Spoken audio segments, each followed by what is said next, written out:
तो पहले ये 60 एकड़ लिया, फिर धीरे धीरे इसको बढ़ाते हुए 100 एकड़ हो गए और इसमें पौधा लगाना शुरू किया, बबुल को हटाते गए।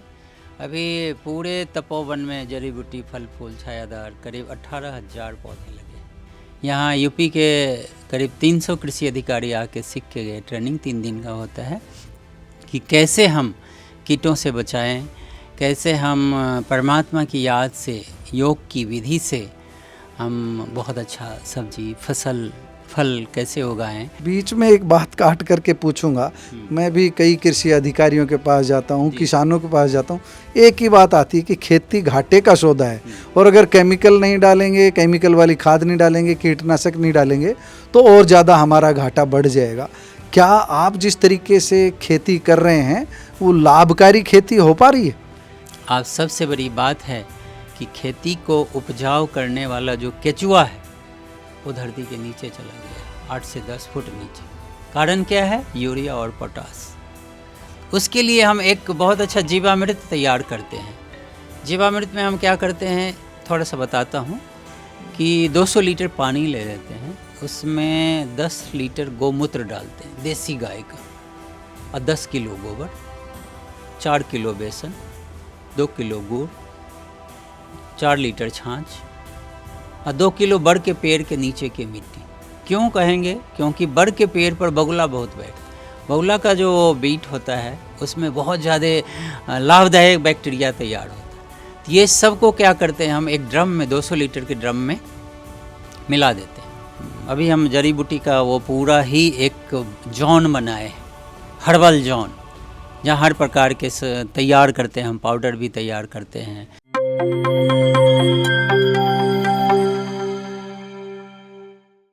दोस्तों, अब हम पहुंचे हैं यौगिक खेती देखने के लिए, और यौगिक खेती देखने से पहले यह जरूरी है आपको हम यहाँ का मुख्य प्रवेश द्वार दिखाते हैं। यह तपोवन है, प्रजापिता ब्रह्म कुमारी ईश्वरीय विश्वविद्यालय माउंट आबू का तपोवन। आबू नगरपालिका क्षेत्र से थोड़ा सा दूर आगे चल करके यह तपोवन है। इस तपोवन के भीतर अब हम चलेंगे, आपको एक एक करके यौगिक खेती से आप ये समझ ले कि जो हम यहाँ जैविक खेती बोलते हैं, प्राकृतिक खेती बोलते हैं, हम जो रासायनिक खाद रहित जो खेती बोलते हैं, उसका अभिप्राय यही है। इसी को यहाँ पर यौगिक खेती कह देते हैं। और यहाँ दूर दराज के लोग प्रशिक्षण लेने आते हैं, सीखने आते हैं। हम यहाँ के प्रभारी से भी बात करेंगे, उसकी बातचीत भी आपको सुनवाएंगे। किसान चाहे हरियाणा का हो, चाहे राजस्थान का हो, चाहे उत्तर प्रदेश का हो, चाहे गुजरात का हो, कोई भी यहाँ पर जाकर जैविक खेती का प्रशिक्षण ले सकता है, जैविक खेती की जानकारी ले सकता है। प्रजापति ब्रह्मा कुमारी ईश्वरीय विश्वविद्यालय का यह अपना परिसर है और लगभग 100 एकड़ में फैला हुआ है। इसी में आप देख रहे हो यौगिक पौधशाला, अन्नदाता किसान भारत की शान, ये एक स्लोगन है जो साफ साफ इनका जो बताया हुआ है। ब्रह्मा कुमारी आमंत्रण जो इनका अखबार है उसमें एक शाश्वत यौगिक कृषि मॉडल को जो है देख विस्तार से बताया गया है। और यहाँ पर जो है हम देख रहे हैं, एक बार मैं कहूँगा अंदर का जो एक बार हम दिखाएंगे, ये नर्सरी पौधशाला है। पूरा पूरा अलग अलग यहाँ पर जो है अलग अलग तरह के पौधे तैयार किए जा रहे हैं। आप सुनते रहिए, पूरी मैं आपको जानकारी देता हूँ। आप देखेंगे इस साइड में पपीता, कंकोड़ा, बैंगन, सोहा, अदरक, सब पूरा यौगिक खेती, मतलब हम कहें कि जैविक खेती, प्राकृतिक खेती, वो बिल्कुल यहाँ पर। और ये सारे आप सामने देख रहे हैं, ये सारे औषधीय पौधे हैं। यहाँ पर अलग अलग औषधीय, एलोवेरा लगाया हुआ है। और भी आप देखेंगे अलग अलग जो है रेड लेट्यूस है यहाँ पर। और भी सबके जो है यहाँ पर ये लेमन घास लगी हुई है। लेमन घास आप जानते हैं, इसमें से नींबू जैसी खुशबू आती है।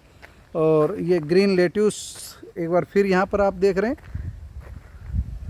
आगे आप देख रहे हैं ये ड्रिप इरिगेशन भी आप देख सकते हैं।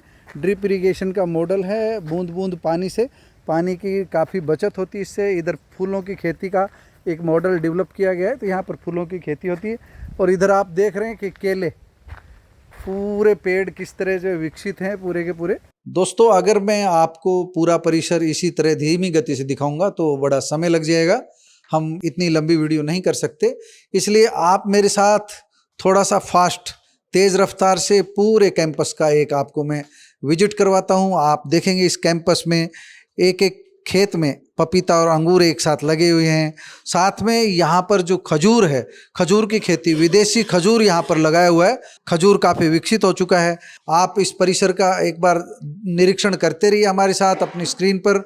आप अपनी स्क्रीन पर देख रहे हैं किस तरह हरियाली है, किस तरह इस 100 एकड़ के कैंपस में प्रजापिता ब्रह्म कुमारी ईश्वरीय विश्वविद्यालय के स्वयंसेवकों ने, के कर्मचारियों ने, के स्टाफ ने किस तरह मेहनत करके पसीना बहाया है, किस तरह काम किया है, क्या यहाँ का वातावरण है। यहाँ से जो सब्जियाँ एक्सेस होती है वो यहाँ पर जो कैंपस है वहाँ भेज दी जाती है। जो वहाँ पर रुके रहते हैं स्वयंसेवक, दूर दराज से आते हैं, उनको यहाँ पर नियमित रूप से भंडारा चलता है, वहाँ पर ये सब्जियाँ काम आ जाती है। आप देखिए किस तरह अच्छे शानदार ढंग से खेती की हुई है। सड़कों पर देखिए, सड़क के अंदर, खेतों के अंदर देखिए, एक सिमेट्री आपको, जो एक सुंदरता आपको, एक सौंदर्य बोध आपको यहाँ पर नजर आएगा। दोस्तों, कैंपस का विजिट आपका लगभग पूरा हो चुका है। कुछ जगह हम नहीं भी जा पाए हैं, उनकी जानकारी हम अभी लल्लन भाई के पास चलेंगे। लल्लन भाई तपोवन के प्रभारी है, उनसे बातचीत में आपको पूरी जानकारी मिल जाएगी। आइए एक बार लल्लन भाई साहब के पास पहुँचते हैं। लल्लन भाई, आपका धन्यवाद, आपने पहले तो समय दिया। आपको भी बहुत बहुत धन्यवाद। अब तो हमको ये बता दीजिए, बहुत लंबा चौड़ा जो साम्राज्य हम खेती का देख रहे हैं अलग अलग, कैसे, कब डेवलप हुआ, कैसे तपोवन की कल्पना हुई, कैसे क्या अस्तित्व में आया? आज से 18 साल पहले ये तपोवन लिया गया और ये पूरा कटीला था, पूरा बबूल लगा हुआ था, सूखे घास का एक प्रकार से जंगल था। फिर धीरे धीरे इसको डेवलप करते करते करते पेड़ पौधा लगाना शुरू कर दिया। ये बबूल था सब ऐसे ही? हाँ, पूरे बबूल था। कुछ ही पौधे यहाँ हैं, करीब 8 या 10 पौधे होंगे जो बड़े पौधे लगे हुए थे जहाँ हम लोग रहते थे। अभी तो सब चेंज हो गया है। तो पहले ये 60 एकड़ लिया, फिर धीरे धीरे इसको बढ़ाते हुए 100 एकड़ हो गया और इसमें पौधा लगाना शुरू किया, बबूल को हटाते गए। अभी पूरे तपोवन में जड़ी बूटी, फल फूल, छायादार करीब 18,000 पौधे लगे। तब ये तपोवन पहले नाम था, बाद में इसका नाम ग्रीन तपोवन रख दिया। जड़ी बूटी है, फल फूल है, छायादार है। और सबसे बड़ी बात है कि यहाँ हम शुरुआत में मिट्टी यहाँ बहुत बंजर था। राजस्थान में तो बंजर ही होता है, कोई नहीं, कुछ नहीं। यहाँ सिर्फ जो जिसका ज़मीन था वो सौंफ लगाते थे, अरंडी लगाते थे। तो वो धीरे धीरे ज़मीन को ठीक करते करते करते अभी ज़मीन इतना अच्छा हो गया है कि जो भी हम यहाँ लगाते हैं वो सब में सफलता मिल रही है। सबसे बड़ी बात है कि यहाँ हम आध्यात्मिक खेती कहते हैं, जिसको कहते हैं शाश्वत योगिक खेती, जो परंपरा से चला आया है। लेकिन बिना कीटनाशक और बिना रासायनिक खाद के खेती होती कैसे है? जी, वो मैं बताऊंगा। यहाँ हम ट्रेनिंग भी देते हैं। यहाँ हर महीने 4 ट्रेनिंग होता है और हर स्टेट के किसान आते हैं, कृषि अधिकारी आते हैं। यहाँ यूपी के करीब 300 कृषि अधिकारी आके सीख के गए। ट्रेनिंग 3 दिन का होता है कि कैसे हम कीटों से बचाएं, कैसे हम परमात्मा की याद से, योग की विधि से हम बहुत अच्छा सब्जी, फल कैसे उगाएं। वो यहाँ पर 3 दिन की ट्रेनिंग देते हैं हम, और थ्योरी के साथ साथ प्रैक्टिकल भी बताते हैं। तो सबसे पहले हम क्या करते हैं कि योग का प्रयोग करते हैं। योग माना राजयोग, जिसको कहते हैं, आत्मा और परमात्मा के मिलन को राजयोग कहते हैं। जैसे पिता पुत्र का, पति पत्नी का, भाई बहन का, उसी प्रकार आत्मा और परमात्मा के मिलन को राजयोग कहते हैं। इस राजयोग का जब हम अभ्यास करते हैं तो कई प्रकार की हमें प्रेरणा मिलती है परमात्मा पिता से। कैसे हम शुद्ध अन्न उपजाए। आज संसार में क्या है? दूषित अन्न है। आज किसान जो है कितना भी वो डाल रहा है, केमिकल डालते थक जाता है, फिर भी कीड़े नहीं भागते। किसान आत्महत्या कर रहे हैं। तो सफलता हमें कैसे मिले? मैं बीच में एक बात काट करके पूछूंगा। मैं भी कई कृषि अधिकारियों के पास जाता हूँ, किसानों के पास जाता हूँ। एक ही बात आती है कि खेती घाटे का सौदा है, और अगर केमिकल नहीं डालेंगे, केमिकल वाली खाद नहीं डालेंगे, कीटनाशक नहीं डालेंगे, तो और ज़्यादा हमारा घाटा बढ़ जाएगा। क्या आप जिस तरीके से खेती कर रहे हैं वो लाभकारी खेती हो पा रही है? देखिए, खेती ही ऐसा चीज़ है, और सब जो भी है, बिजनेस है या फैक्ट्री है, कुछ भी है, सब में लॉस हो सकता है। लेकिन मैं बताता हूँ कि खेती में कोई लॉस नहीं है, प्रॉफिट के सिवाय कुछ है नहीं। क्योंकि हम सब यहाँ प्रैक्टिकल कर रहे हैं और दूसरे को भी दिखाते हैं। तो खेती अगर आप पूरा दृढ़ संकल्प से करें, ऐसे नहीं सोचें कि ये हमारा खेत है, ये परमात्मा ने दिया है मुझे करने के लिए, मैं इसका ट्रस्टी हूँ। ट्रस्टी बनकर अगर आप संभालते हैं खेत को और परमात्मा को अर्पित कर देते हैं, तो क्या होगा कि खेत में अच्छा उपज आएगा। वो खेत भी देगा। वो खेत भी देगा, क्योंकि धरती जो है वो माँ है। माँ को आज क्या किया, बंजर बना दिया। जैसे कोई गाय है, अब दूध नहीं देती है तो उसको इंजेक्शन लगा के दूध निकालते हैं ज़बरदस्ती। तो ज़बरदस्ती नहीं, उसको पहले आपको पालना करना पड़ेगा। गाय को अच्छा खुराक देंगे तब तो दूध देगी। उसी प्रकार धरती हमारी माँ है। इसको हम जितना उसको पौष्टिकता से भरेंगे, खाद से भरेंगे, अलग अलग चीज़ से हम यहाँ बहुत अच्छे खाद सब तैयार करते हैं, वो सब डालेंगे। आज सबसे बड़ी बात है कि खेती को उपजाऊ करने वाला जो केचुआ है वो धरती के नीचे चला गया, 8 से 10 फुट नीचे। कारण क्या है, यूरिया और पोटास। उसके लिए हम एक बहुत अच्छा जीवामृत तैयार करते हैं। जीवामृत में हम क्या करते हैं, थोड़ा सा बताता हूँ कि 200 लीटर पानी ले लेते हैं, उसमें 10 लीटर गोमूत्र डालते हैं देसी गाय का, और 10 किलो गोबर, 4 किलो बेसन, 2 किलो गुड़, 4 लीटर छाछ और 2 किलो बड़ के पेड़ के नीचे की मिट्टी। क्यों कहेंगे, क्योंकि बड़ के पेड़ पर बगुला बहुत बैठता है। बगुला का जो बीट होता है उसमें बहुत ज़्यादा लाभदायक बैक्टीरिया तैयार होता है। तो ये सब को क्या करते हैं, हम एक ड्रम में 200 लीटर के ड्रम में मिला देते हैं और सवेरे शाम उसको छांव में रखते हैं।